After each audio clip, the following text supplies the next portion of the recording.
Welcome to the SecureWorld Sessions. We're a brand new cybersecurity podcast that is all about access. Access to people and access to ideas that can impact your personal cybersecurity career and help you secure your organization.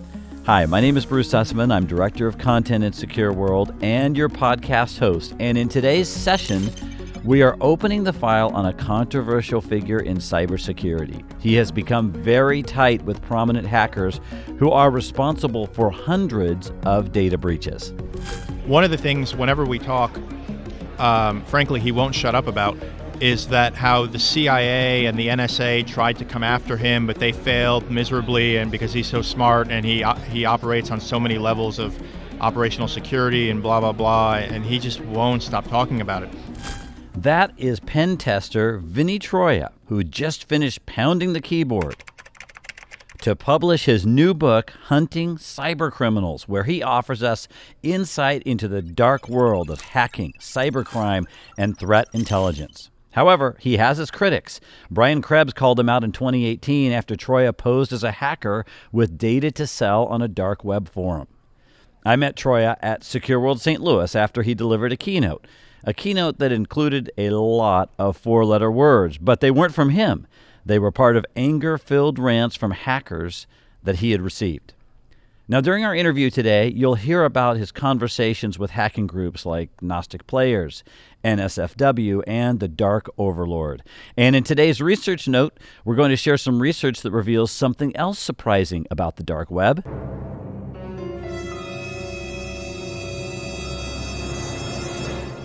A group of researchers spent a good chunk of time in dark web forums and found out that an increasing number of attorneys are advertising their services to cyber criminals who need help. Later in the show, we'll have details of that nugget from Trend Micro, our exclusive podcast partner. Now, on to our featured interview. Let's go straight to the conference and my discussion with Vinny Troia on hunting cyber criminals. You could hear a pin drop during your keynote because the security audience was very fascinated by the conversations you have on a regular basis, right, with cyber criminal groups. Yeah, I mean, there are some that I literally talk to every day. There's always a new flow of information, a new data breach, and so they're usually kind of the first point where, you know, they've hacked the data and now you're going to start to see it trickle down into different, almost like different sub-markets. There's an entire online ecosystem of selling and buying stolen data. And so you can literally follow that, and a lot of it originates from a handful of people. And can you give us an idea of who some of these players are, or these groups? Sure. So there's one group now that's running around called Gnostic Players.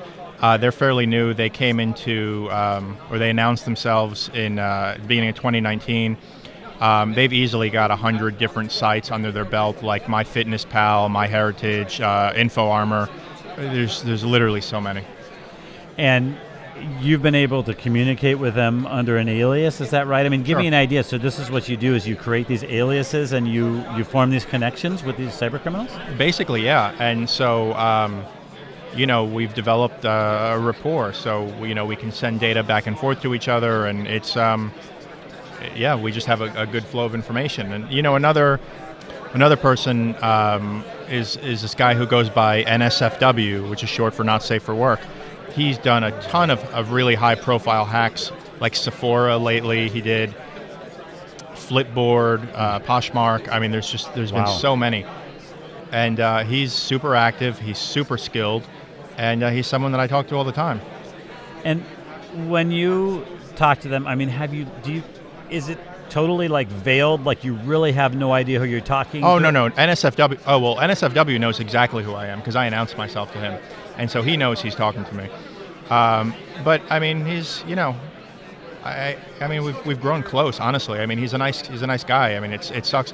I've tried to actually convert him. I'm like, you have so much skill. Why don't you come do some pen testing for me? Let's like move you over so you don't eventually get arrested. But go white hat, right? Yeah, exactly. He's not interested. So. And so what is the motivation? What have you found from these hackers? I mean, money. Always money. I mean, so there's the hunt and the kill, right? So they love being able to hack different websites and the notoriety of being able to do it. I think notoriety is a big thing also, being able to have their name associated with this, monster hack or whatever.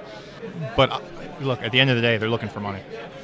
And one of the things that I thought was interesting is you said oftentimes vanity outweighs OPSEC for them. Kind of unpack that. What did you mean? Sure. So, I mean, there have been plenty of situations where hackers, especially in their early days, they want to be known. They want to be seen as like the greatest hacker ever, and so they want their name out there. And oftentimes they'll make moves that will jeopardize their position. And so that's why when I say vanity trumps OPSEC, these guys will, do things like use their real IP address to modify a Wikipedia entry just to get their name in there, immortalized. And it floors me every time. That is incredible. Well, I was a long-time television news reporter, and I don't know how many times we were, at a court case or whatever, and the way that people got caught was they were bragging about it. So it's the same thing in the InfoSec underground there. These guys want when you get into the more like nation-state level stuff, or nation-state level hacks, people aren't really bragging as much. Obviously, it's a different kind of system, but when you're talking about the kids that are, profit motivated and doing this for money, then absolutely. They want people to know it's them. And when you say kids, are these teenagers or young adults? Are they hacking from like their mom's basement? What's going on? What have you learned? Anything about personalities or anything like that? I'd say a lot of them are younger for sure, still in school, maybe high school. Early teens for sure, late teens for sure. Tell me about communicating with the Dark Overlord, because I know that's one of the things that you've done. So he's a really interesting character. He's got this really like arrogant personality where he's like king of the universe. Nobody's better than him. One of the things, whenever we talk, frankly, he won't shut up about, is that how the CIA and the NSA tried to come after him, but they failed miserably, and because he's so smart and he operates on so many levels of operational security and blah, blah, blah, and he just won't stop talking about it. So it's almost like this grandiose personality, right? I've had very long conversations with him, sometimes, nearing 4 hours at a time. He just goes on and on about these magnificent and glorious hacks that he's done, and like terrorizing the school children. It comes off as very childish. And what was the terrorizing the school children thing he's talking about? So in 2017, they were able to keep about 1,500 kids out of Montana Falls Schools District home for about a week. They were sending death threats to the parents. They were using those death threats as a way to try to extort the schools, saying, if you pay us money, we'll stop threatening your students. And as a result, I think that actually branded them as actual terrorists. I know there was a whole Senate hearing committee on them, and that really kind of put them on a different radar. It wasn't a smart move on their part, because that escalated them from cybercrime to more terror-based attacks. Can you imagine? Your world is so dark that you don't mind terrorizing people as long as you make money from it. And to think that Vinny Troia is known and trusted by these types of people, or at least they trust his aliases. Now, another really interesting part of his story is how Brian Krebs called him out, and Troia tells me it set him up for an unexpected opportunity to use social engineering against the hackers and beat them at their own game. That is coming up as our interview continues. Now, to some intriguing research on lawyers who are marketing their services on dark web forums. I just finished reading a paper titled Ethics Need Not Apply, The Dark Side of Law. A team of Trend Micro researchers published the work, which builds on years of research. Now, Trend Micro Research first noticed advertisements for legal services in 2013 on the Silk Road, the now defunct dark web marketplace. The advertised services promised to connect users with lawyers in the U.S. who specialized in various types of law. Now, however, that has evolved, and researchers put it like this. We saw legal services advertised that were connected to criminal activities, fugitive extraction, forgery of official documents, and money laundering, to name a few. But in the course of our research, we also saw that lawyers were offering legitimate legal advice in matters related to family law, criminal law, real estate law, and business. Their analysis also revealed some other things. Here are 3 of them. Number 1, malicious actors looking for ways to keep themselves out of jail are asking for legal help and referrals on these underground forums. In fact, one criminal forum post on the topic had more than 250,000 views and was one of the most read of the year on that forum. Number 2, a challenge for organizations and individuals is the large amount of educational materials being sold within the underground on how to perpetrate cybercrime. And researchers found some of this is actually being sold by attorneys, including some who have been barred from practicing law in their own country. And number 3, mounting pressure from law enforcement around the globe may be prompting actors that are doing all of these illicit activities to get as much legal cover as they can, and that's driving demand for legal help on the dark web. However, some countries do not allow lawyers to accept cryptocurrency, and that may limit the opportunity here for business. I'll place a link to this fascinating paper in the show notes, and that is today's Trend Micro Top 3.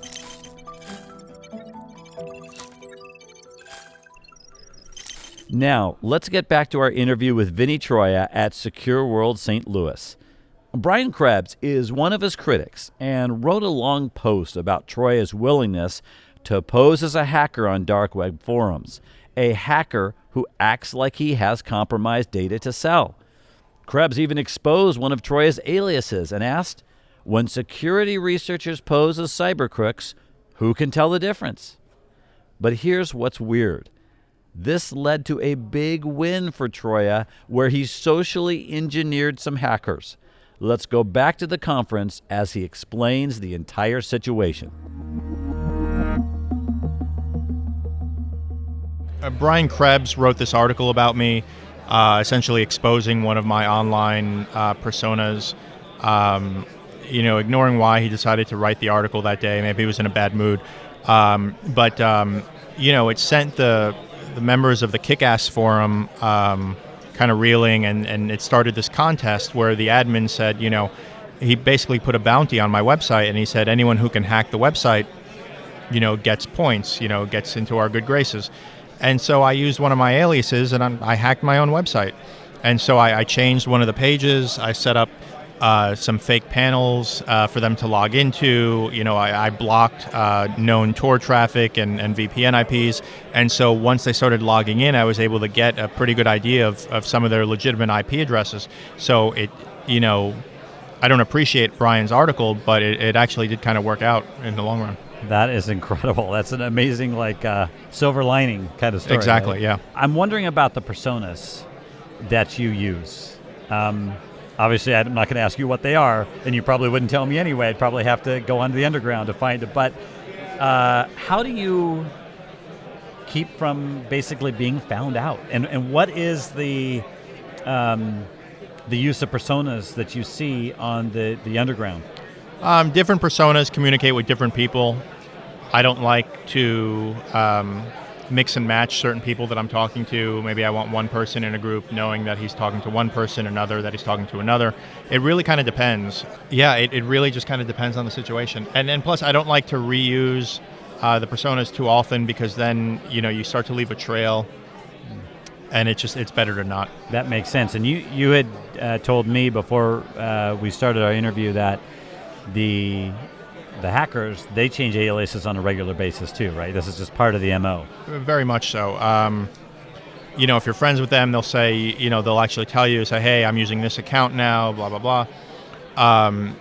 But for the most part, you just got to figure out a way to keep up with it.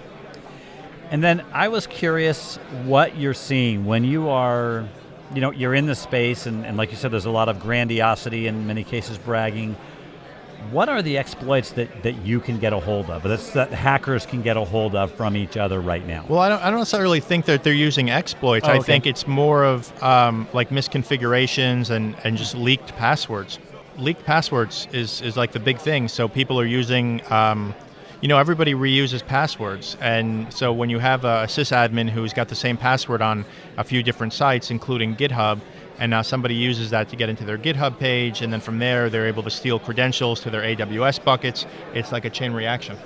I can see that. And that reminds me, and I don't know if you can share the story, but you shared during your session how somebody did social engineer basically a sysadmin, which sounds like a Kevin Mitnick trick, because he always did that kind of social engineering by using trust to get something of value on Slack. Yeah, I mean, this person was able to log into a Slack, an admin of a Slack channel. He was communicating with, another admin of the company, and then he said, hey, what are the new credentials to the storage bucket? The one admin thought it was, his friend or whatever. He gave them to him, and off he went. Wow. I mean, it was a great move. That's incredible. Now, here you are. You're speaking to a cybersecurity audience. What kind of takeaway would you want to leave our audience with?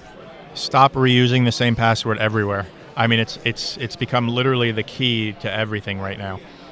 Additionally, from an organization standpoint, set up two-factor authentication. I mean, it's amazing how many companies don't use this yet. But those, I'd say, would be the two big ones. What do you think of Vinny Troia's approach? Is it a great idea, or is it getting too close to the dark side?